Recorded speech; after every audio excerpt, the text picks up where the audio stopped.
Hi, and welcome to Bible Study with Friends. I'm here with my friend Ricky Allison, and Ricky and I are continuing our overview of the book of Acts. Now, we're using as our outline Acts chapter 1, verse 8. Do you have that, Ricky, real quick? But you will receive power when the Holy Spirit has come upon you, and you will be my witnesses in Jerusalem and all Judea and Samaria and to the end of the earth. All right, now that verse is an overview of the book of Acts from Jerusalem to Judea, Samaria, and the uttermost parts of the earth. Today, we're going to be talking about Jerusalem, and we're going to be talking about where the church starts. And we're going to be in the second chapter. Now, we're going to be a little slow at the very beginning because we're going to be setting the basis for launching us into an overview of the entire book. And we'll be moving very quickly a little bit later on.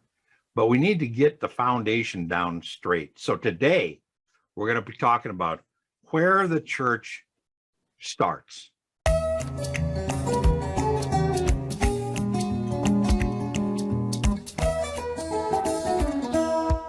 Hi, and welcome back to Bible Study with Friends. As I said, I'm here with Ricky. How you doing, Ricky? Doing good. Doing good. Trying to stay awake. It's a little dreary day here in Chattanooga. Nice. It's nice and cool here in Utah. Got my coffee, though. I'm ready for some Bible study with my friend. All right. We're going to be talking about this overview of the book of Acts. Now, this is a real Bible study between friends. There's no script. There's no rehearsal. This is two friends getting together, and Ricky and I have been doing this for a long time. And we're inviting you to come in, sit in with us. And if this is a blessing to you, subscribe, and you'll get a lot more Bible studies. Hit subscribe, and you hit the little bell button, and you'll get a notification of every time we post a new Bible study. And if you're curious about Bible Study with Friends in our ministry, there's a website in the description below. It's also right here. Ooh, fancy. On the website. And you can go to the website, and it'll give you an idea of what we do, why we do it, and how you can become part of our prayer team and get involved with what we're doing. And we appreciate you being here today. Ricky, let's get into where the Christian church starts. We're going to be in chapter 2 of the book of Acts. We're starting at the very beginning of chapter 2. Now, basically, chapter 2, everybody knows this is the day of Pentecost. Now, real quick, let's think about that for a second. What does Pentecost mean? 50th. 50, right. 50. It's the 50th day after Passover. Now, so this is 50 days after Christ was crucified and was raised from the dead. So this is almost 2 months later. And now they're celebrating Pentecost. They're doing Pentecost even before this day, right? Or is this Pentecost is a feast of Israel that was 50 days after Passover. Yeah. So this was the idea. What happened was Passover happens, which is the day they were released from Egypt, right? Yep. They went 50 days out into the wilderness and stopped and celebrated the fact that they were now free from Egypt. So it's a celebration that's been going on for hundreds of years. Yeah. That it's a feast of Israel. Now, God is going to change that feast to celebrate a different thing, and he's going to change it to celebrate where the start of the church begins. Now, they were gathered together in one place. Where is that? Where are they? Jerusalem. They're in Jerusalem. If you look over at chapter 1, verse 12, read that verse real quick. Then they returned to Jerusalem from the mount called Olivet, which is near Jerusalem, Sabbath day. Now, that was where the ascension was, where Jesus ascends into heaven, and then they leave Mount Olivet and they come back to Jerusalem. So they're in Jerusalem, and they're celebrating Pentecost in Jerusalem and praying together, and they're together in one place. And suddenly you get this noise like a violent rushing wind. Now, there's a number of places. That word wind is an interesting word. It's the word pneuma, and it's where we get an idea of a pneumatic hammer. A pneumatic wrench is a wrench that is air driven. It's air powered, right? And so this is a rushing air. And in the Old Testament, there are a number of times in creation, for example, where God breathes. And that word breath is pneuma when they translate the Hebrew into the Greek. He breathes wind. And he does that a number of times when things are being created. Man, he breathes into man. And here he's creating the church. And he's creating it with his breath. So a wind fills the whole house where they were sitting. And there appeared to them as tongues distributing themselves, and they rested on each one of them. And we're very familiar with this kind of image. We see a lot of artwork where the apostles are sitting. There's a little tongue of fire above them. Now, fire is interesting. Why do you think God combines wind with fire? What comes to mind when you think of fire in associated with God's presence? Just of the different times in the Bible that it's used as God's presence, like you first see it in the burning bush, where Moses is out in the wilderness and God speaks to him through the burning bush. There's fire there. And then when they leave Egypt and they're out in the wilderness, there's a pillar of fire that goes before them, and that's a symbol of God's presence with them. Yeah. And then when God gives them the 10 Commandments, there's a finger of fire, and there's fire on the top of the mountain of Mount Sinai. So there's a lot of places where God's presence is symbolized by fire. And here again, at the beginning of the church, we have God's presence. He is starting the church. So if you said, where does the church start? Number one, it starts in Jerusalem.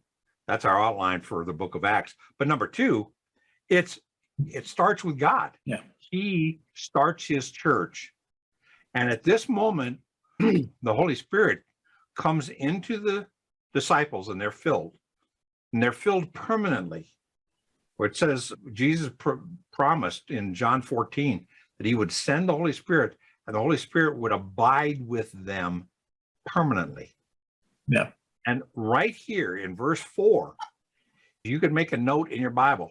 This is where the apostles move from being Old Testament saints to being New Testament saints. Every Christian since that moment that accepts Christ as his Savior is filled with the Holy Spirit, and that Holy Spirit, he dwells permanently in every believer. And that's one of the indications of a New Testament believer. That's why in the book of Acts, we see over and over again, when people become Christians, they are filled with the Holy Spirit. And we see that over and over again. All right. So he's filled with the Holy Spirit, verse 4. Now, then it says they're filled with the Holy Spirit, and they began speaking with other tongues. Because of a lot of things that have happened in the last probably 30 years, maybe 50 years, as soon as we see tongues, we think of people babbling on in some kind of spiritual. We get nervous, right? Yeah, we get nervous. And a lot of people don't want to talk about this because they get nervous. Yeah. But I want us to see what the Bible actually says here. Now, number one, the word tongues. If in my Bible, there's a little number right here. Yeah. Do you have a number in yours too? Not in mine. There's not a number, but I got a footnote at the bottom. It says they spoke with other tongues, and there's a little number here. If you go over, it says languages. So it would be correct in the Greek to read this. They were filled with the Holy Spirit, and they began to speak with other languages as the Spirit was giving them utterance. My little footnote even says known languages. Yeah. They weren't making up stuff. These were known languages they were speaking with. And we know that because now later it talks about the gift of tongues, and it's still a gift of languages. Yeah. And then you talk about interpreters. Now, the reason for interpreters was not to interpret gobbledygook into something we could understand, but it was interpreters were for people sitting in the church who were hearing somebody speak in another language.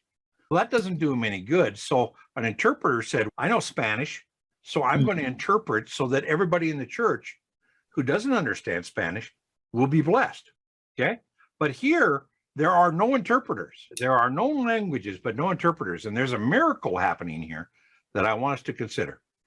Now, it says from verse 5 on, it says, there were living in Jews, devout men from every nation. I'm not going to ask you to read these verses because they're a bit of a challenge, but it says here, they were hearing the disciples who were Galileans, and they're hearing them in their own languages.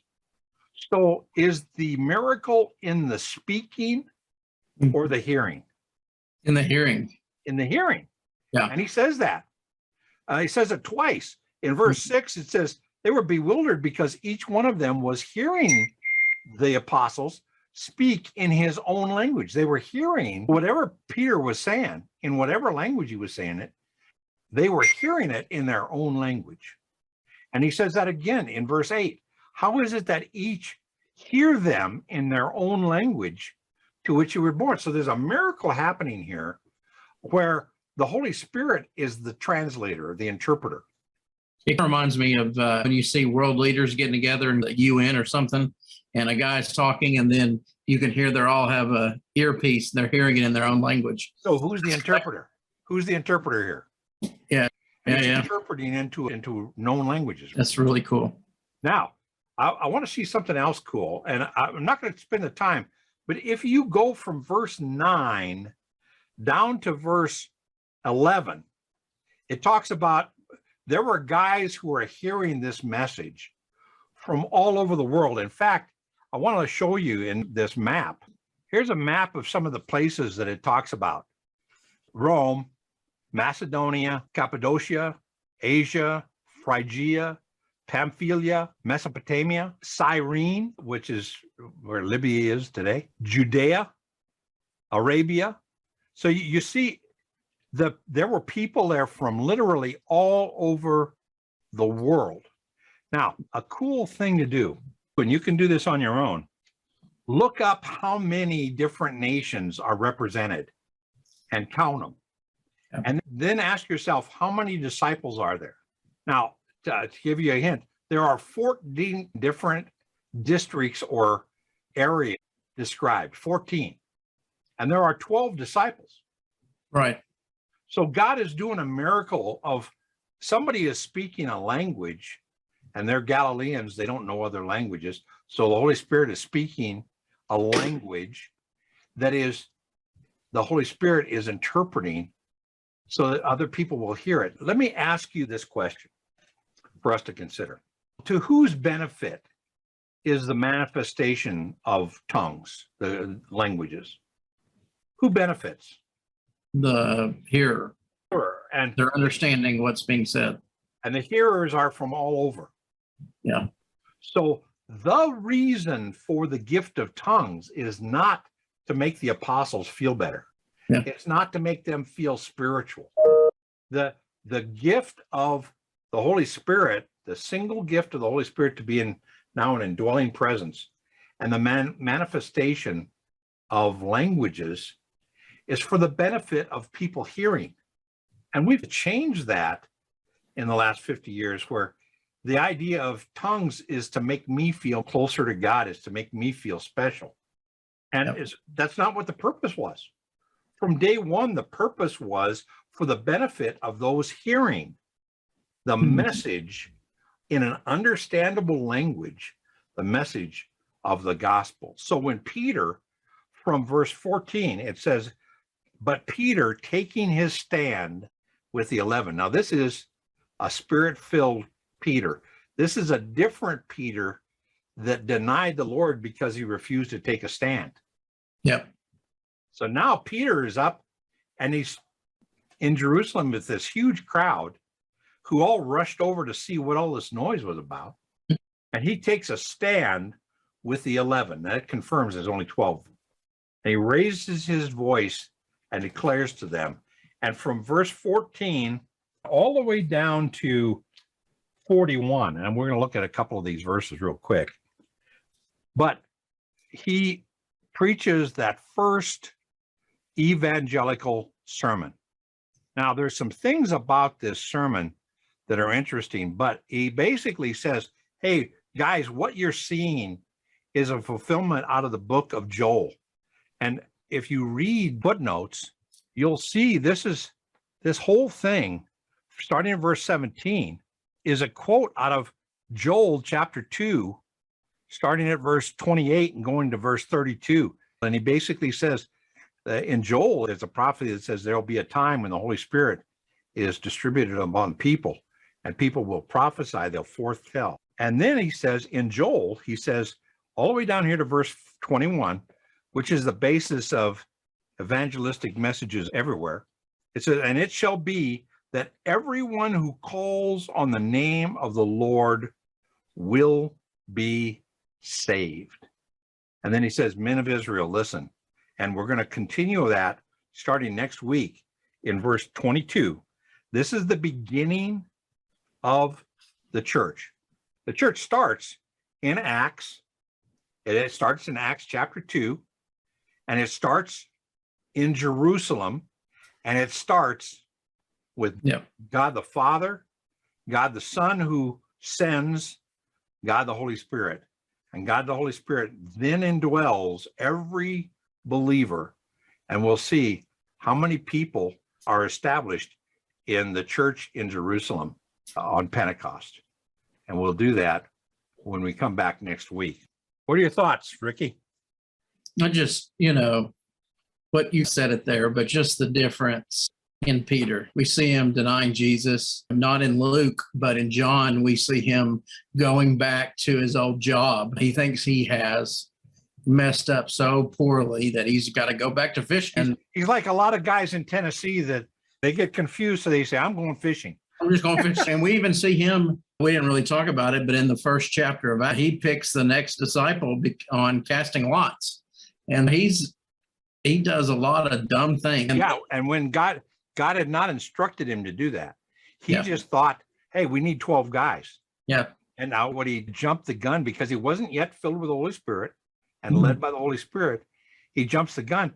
That 12th guy should have been Paul. But just, it's so cool the difference that the Holy Spirit has in our life. We try so hard. We probably have good intentions too. We want to do good. We want to do what's right.